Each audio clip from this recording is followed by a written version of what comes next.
Welcome to part 2 of a two-part SmartTechCheck EduSeries episode, How Smart Teams Learn from Product Failures.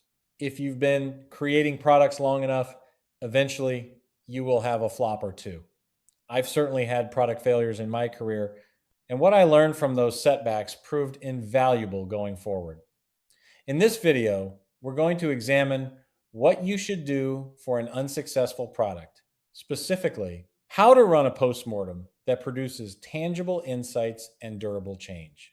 And at the end, I'll share how you can get a copy of our 5-phase post-mortem framework and best practices, providing a guided working template to help complete your own post-mortem reviews. My name is Brett Faulk, and I've been a product management executive in multiple Fortune 100 companies and a few startups spanning more than 25 years. Let's get started. In many companies, when a product fails, what happens next is one of two things. Either the team moves on immediately, pivots, new priorities, new roadmap, and everyone quietly agrees not to talk about it, or there's a meeting, slides get made, a report gets written, and then it goes into a folder that nobody opens again. Clearly, neither of these is a post-mortem. Best case, the team is going through the motions to check a box as part of a sustaining or end-of-life process. A real post-mortem is a structured learning system, one that converts failure into the most valuable input your next product will ever receive. And the teams that do it well don't avoid failure. They learn from it faster than anyone else. Let me share a quick example before we get into the framework. In 2020, Quibi tried to reinvent mobile entertainment with 10-minute video episodes or quick bites available with a monthly plan, either $5 with ads or $8 without ads. The problem? Consumers already had YouTube and TikTok for free. When Quibi shut down in half a year, Jeffrey Katzenberg gave an interview and said, and I'm paraphrasing, that COVID killed Quibi. Wrong timing. Unprecedented circumstances. That is the opposite of a post-mortem. That is a convenient excuse, and it means the team likely carries every blind spot into whatever they build next. We're going to use 3 products as our case studies today, and we're using the same ones from part 1 so you can see both sides of the story. First, Quibi, $1.75 billion raised, 6 months on the market. In part 1, we talked about why it got funded. Today, we're asking, what would a real post-mortem have surfaced? And what would it have said about the COVID excuse? Second, Google Stadia. This was a cloud-based gaming service plagued by performance issues, including high latency, crashes, and missing features like remote play and family sharing. Google never released a public post-mortem.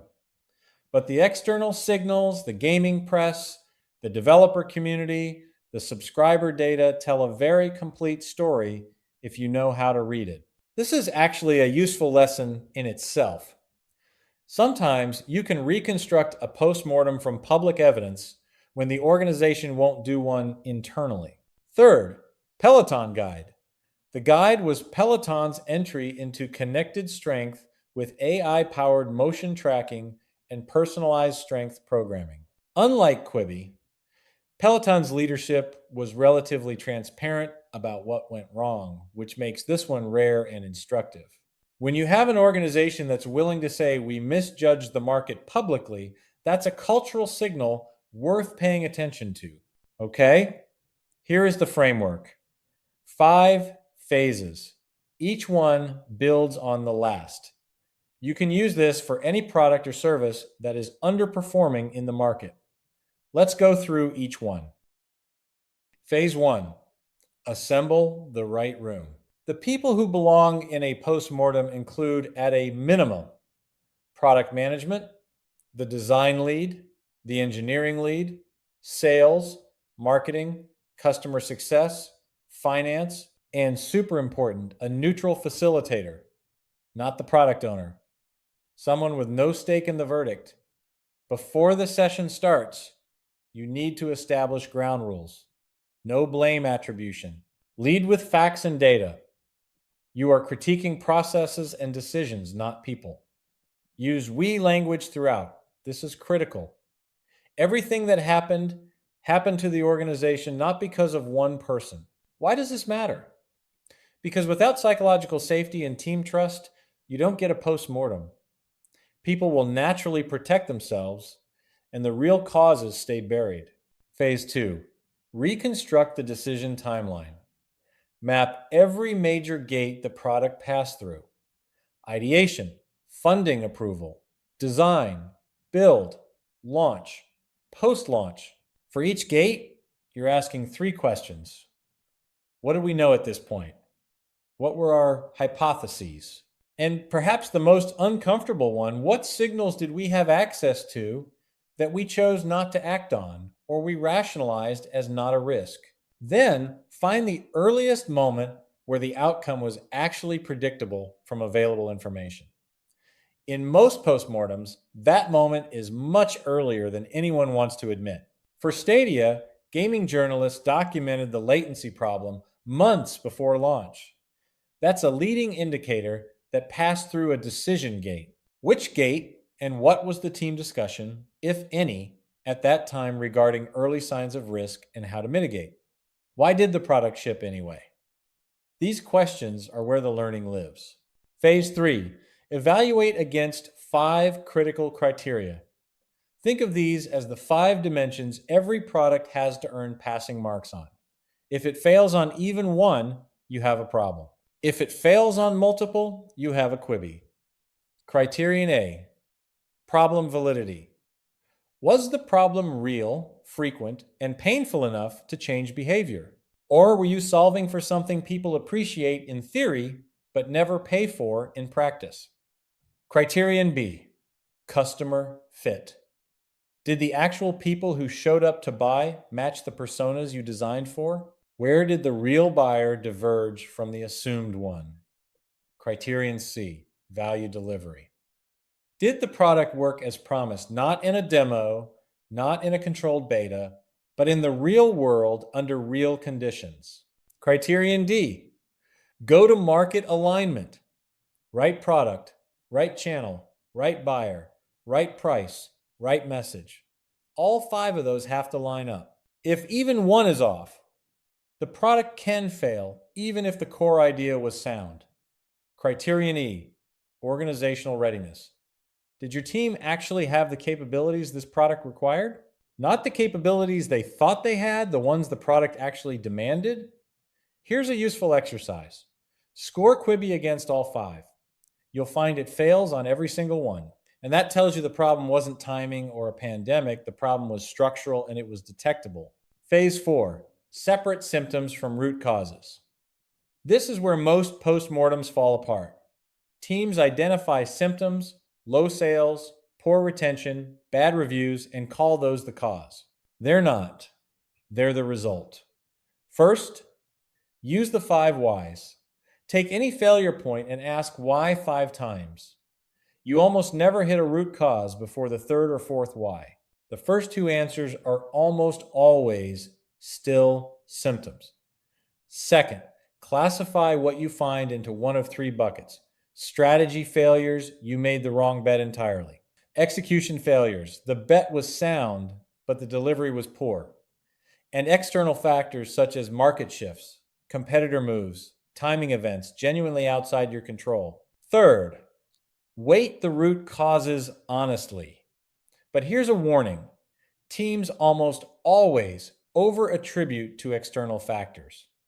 It feels safer, but most root causes are internal. Most of them are preventable, and most of them were visible before they became catastrophic. Katzenberg said COVID killed Quibi. However, the 5 whys would have found that Quibi launched without landscape TV casting, with the wrong pricing tier, against competitors who were free, with no behavioral signal that users wanted to pay for premium short-form content. COVID accelerated the death. It did not cause it. Phase 5. Produce actionable outputs, not a report. 3 deliverables come out of a real postmortem. First, 3 specific process changes that will be implemented before the next product cycle begins. Each one has a named owner, one person, and a hard due date. If nobody owns it, it doesn't happen. Second, an assumption audit template. Built directly from the assumptions that failed this time, this becomes a required document at every decision gate for future products. It's living evidence that the organization learned something. Third, an internal case study written for future product managers, not for leadership defense.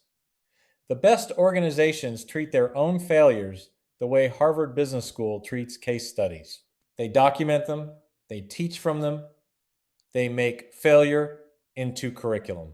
Before we close, let's review 5 best practices that separate a useful postmortem from one that collects dust. 1. Never assign blame. Instead, analyze systems. People make the decisions their environment incentivizes. If a bad product launched, there was likely an organizational structure that made it possible. Fix the structure, the decisions follow. 2. Include the customer's voice, not just internal data. Pull actual customer interviews. Go through support tickets. The dashboards tell you what happened. Customers tell you why. 3. Make the output a living document. Route your findings directly into the kickoff process of your next product. If the post-mortem conclusion never appears in a future kickoff deck, it didn't change anything. 4. Acknowledge what went right.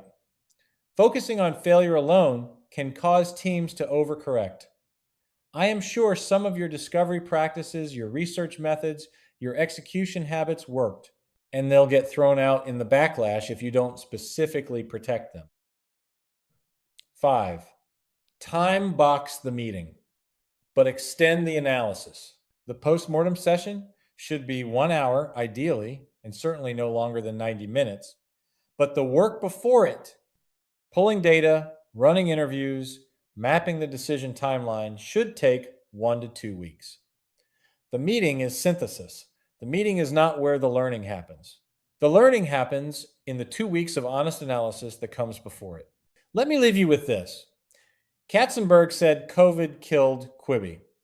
A real post-mortem would have found that Quibi committed $1.75 billion without a single validated behavioral signal. It would have found that the product launched without basic TV casting, that the pricing assumed Netflix-level loyalty for a product with no library, that the real competition was free. COVID didn't kill Quibi.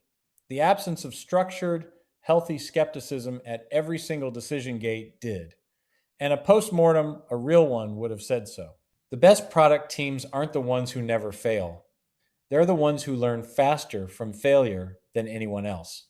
Thanks for watching this episode of the SmartTechCheck EduSeries. If you haven't seen part 1, Why Smart Teams Launch Bad Products, be sure to check it out to learn how poorly planned products still get funded. If you enjoyed this episode, please like and subscribe. And leave a comment below.